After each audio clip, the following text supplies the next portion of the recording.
Hello everyone. दोस्तों, आज हम भूगोल का एक टॉपिक लेकर के आए हैं जिसमें हम लोग पढ़ने वाले हैं पृथ्वी की आंतरिक संरचना के बारे में कि आखिर पृथ्वी की अंदर की जो संरचना होती है आखिर कैसी होती है। हमारी पृथ्वी बहुत ही रहस्यमय है और जटिल भी है, और इसी जटिलता को और अंदर की जो संरचना है आखिर किन किन इसका पृथ्वी हमारी जो उसकी जो संरचना है वो किन किन भागों से मिलकर बनी होती है और उसकी जो जटिलता है काफ़ी आसान शब्दों में इस वीडियो के माध्यम से मैं आपको बताने वाला हूँ। तो चलिए दोस्तों, शुरुआत करते हैं बिना समय गंवाए हुए। तो चलिए देखिए, पृथ्वी की आंतरिक संरचना परतदार होती है। हमारी जो पृथ्वी होती है, जब हम पृथ्वी का जो ऊपरी जो भाग होता है, जो स्थल मंडल जिसमें हम रहते हैं, उसकी जब हम बात करते हैं तो पृथ्वी की जो अंदर की जो संरचना होती है वो परतदार होती है, मतलब कई परतों से मिलकर वो बनी होती है। अब हमारी पृथ्वी दबाव, घनत्व, उल्कीय और भूकंपीय तरंगों के आधार पर पृथ्वी के आंतरिक हिस्सों को 3 भागों में बांटा गया है। मतलब हमारी जो पृथ्वी है तापमान भी सहन करती है सूर्य का, हवाओं का दबाव भी सहन करती है, घनत्व, जो भी उल्का पिंड होते हैं और भूकंपीय तरंगे होते हैं। तो उसके आधार पर हमारे जो वैज्ञानिक है उन्होंने पृथ्वी की आंतरिक संरचना को और अधिक जटिल समझने के लिए, जटिलता को और अधिक आसान भाषा में समझने के लिए उसको भी 3 भागों में विभाजित किया गया है। कौन कौन से 3 भाग होते हैं? भूपर्पटी, प्रवार या आवरण, जिसको हम इंग्लिश में मेंडल भी कहते हैं, और अंत वाला जो भाग हो जाता है वो हमारा केंद्रीय क्रोड कहलाता है। देखिए, ये हमारी पृथ्वी है, इसका जो स्थल मंडल, मतलब हम इसमें रहते हैं, ठीक है। जब हम इसको और अधिक गहराई में जाते हैं तो यहाँ पे हमारे 3 हिस्से निकल के आते हैं। पहली जो ऊपरी जो परत जो होती है वो हमारी कहलाती है भूपर्पटी, ऊपरी सतह, ठीक है। जब हम और गहराई में जाएंगे तो हमारा ये जो यहाँ वाला भाग कहलाता है ये हमारा मेंटल कहलाता है। और अधिक गहराई में जाएंगे तो हम इसको केंद्रीय भाग या क्रोड कहलाता है हमारा ये, ठीक है। देखिए, तो चलिए एक एक भाग को हम समझते हैं। तो सबसे पहले हम भूपर्पटी को समझते हैं। तो देखिए, भूपर्पटी पृथ्वी की सतह का सबसे ऊपरी भाग होता है और किन चीज़ों से मिलकर बनी होती है? ये बेसाल्ट चट्टानों से मिलकर बना होता है जो कि ठोस होता है, ठीक है। इसके भी 2 भाग होते हैं। अब समझते हैं यहाँ पे सियाल और सीमा के बारे में। तो सियाल जो होता है वो सिलिकॉन और एल्यूमिनियम का मिश्रण होता है। सीमा जो होता है वो सिलिकॉन और मैग्नीशियम का मिश्रण होता है। कई बार क्वेश्चंस पूछे गए हैं परीक्षाओं में कुछ इस तरीके के कि भूपर्पटी ठोस तो होती है लेकिन किन चट्टानों से मिलकर बनी होती है? तो ये होती है बेसाल्ट चट्टानों से।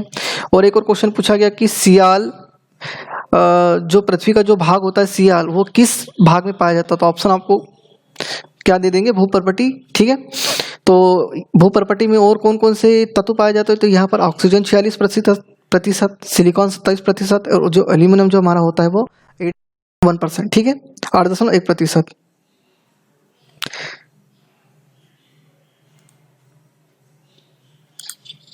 ठीक है। तो ये हमारा ऊपर वाला भाग हो गया। जब हम इसको इतना हिस्सा निकाल के जब हम इसको और अंदर गहराई से हम पढ़ते हैं तो ये हमारा ये ऊपर वाला जो हिस्सा कहलाता है ये हमारा भूपर्पटी कहलाता है, जिसकी जो गहराई होती है वो 30 किलोमीटर तक होती है, ठीक है। हम जब हमारा जो घर होता है वो सतह पर होता है। जब हम इसकी और गहराई में जाएंगे तो हमारा जो और सतह में जाएंगे तो उसकी जो गहराई होती है भूपर्पटी की होती है 30 किलोमीटर तक, ठीक है। जब इसके अंदर हम और गहराई में जाएंगे तो 30 किलोमीटर से और गहराई में जाएंगे तो 2900 किलोमीटर तक का जो भाग होता है वो हमारा मेंटल कहलाता है। मेंटल को भी हमने 2 भागों में समझने के लिए 2 भागों में हमने इसको, वैज्ञानिकों ने इसको 2 भागों में विभाजित किया है, निचले मेंटल और ऊपरी मेंटल, ठीक है।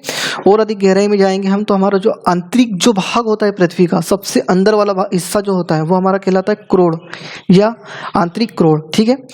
इसको भी हमने 2 भागों में विभाजित किया है, आंतरिक क्रोड और बाह्य क्रोड, ठीक है।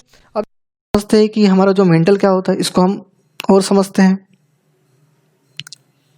ठीक है। ये हमारा मेंटल हो गया, ये बीच वाला जो हिस्सा हो गया हमारा मेंटल हो गया। तो भूपर्पटी से नीचे वाला जो भाग होता है हमारा क्या कहलाता है? मेंटल या प्रवार इसको हम कहते हैं। ये मुख्यतः बेसाल्ट चट्टानों से निर्मित होता है, ठीक है। ये हमारा जो मेंटल है, यह हमारा जो प्रवार है वो किन चट्टानों से मिलकर बना होता है? ये हमारा बेसाल्ट चट्टानों से मिलकर बना होता है। इसकी गहराई की बात करें तो ये कितनी किलोमीटर तक गहराई फैला हुआ है? तो ये है 2900 किलोमीटर तक गहराई तक फैला हुआ है। यहाँ पर मैग्मा चैम्बर पाए जाते हैं। मैग्मा चैम्बर मतलब जो हमारे जो ज्वालामुखी जो विस्फोट होते हैं और जो उनसे जो निकलता हुआ जो मैग्मा होता है, तो मैग्मा सबसे पहले तो नीचे धरती में ही जमा होगा, ठीक है। तो जमा होता है तो ये जो जमा हुआ वो जो पिघला हुआ जो मैग्मा जो होता है वो कहाँ पर पाया जाता है? जो मैग्मा चैम्बर पाया जाते हैं वो कहाँ होता है? हमारा ये मेंटल में पाया जाता है, ठीक है। अब आप बात करते हैं कि मेंटल का निर्माण कैसे होता है। तो मेंटल का निर्माण जो और मैग्नीशियम से मिलके होता है, इसको भी हमने दो भागों में विभाजित किया, जैसा कि मैंने पहले बताया मैप में, यहाँ पे बताया इसको कितने भागों में विभाजित किया गया, दो भागों में, ऊपरी मेंटल और निचला मेंटल। ठीक है, अब हम बात करते हैं हमारे आंतरिक भाग की, या सबसे निचला वाला जो भाग है उसके बारे में हम बात करते हैं।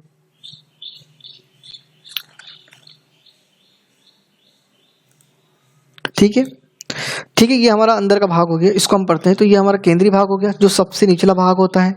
इसका निर्माण निकिल और लोहे से होता है, इसलिए इसको हम नीफे परत भी कहते हैं। अब यदि ये क्वेश्चन पूछा जाए कि नीफे परत को किस और नाम से जाना जाता है, तो किस और नाम से जानते हैं, केंद्रीय भाग, या फिर कहे कि केंद्रीय भाग को किस और नाम से जाना जाता है, तो नीफे परत भी हम इसको कहते हैं। अब इसकी गहराई की यदि हम बात करें कि ये कितना गहरा है, तो इसकी गहराई की बात करें तो 2900 किलोमीटर से 6400 किलोमीटर तक, माफ कीजिएगा यहाँ पे 6400 किलोमीटर तक है। इसको भी हमने दो भागों में विभाजित किया है समझने के लिए। वैज्ञानिकों ने बाह्य कोर और आंतरिक कोर, ये आप लोगों को दिख रहा होगा, ये क्या है हमारा बाह्य कोर, और इसके अंदर अब हम और बात करेंगे तो ये हमारा क्या हो गया, आंतरिक कोर।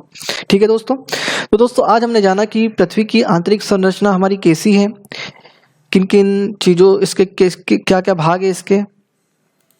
तो आई होप, आशा करता हूं मैं कि आप लोगों को ये वीडियो पसंद आया होगा, और आपने पृथ्वी की संरचना के बारे में भी आपको ये जानकारी अच्छी लगी होगी। पृथ्वी की आंतरिक संरचना कैसी होती है आपने समझा इस वीडियो के माध्यम से।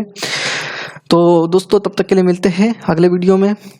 यदि अच्छा लगा हो तो लाइक करिए और चैनल को सब्सक्राइब कीजिए नए हो तो। धन्यवाद।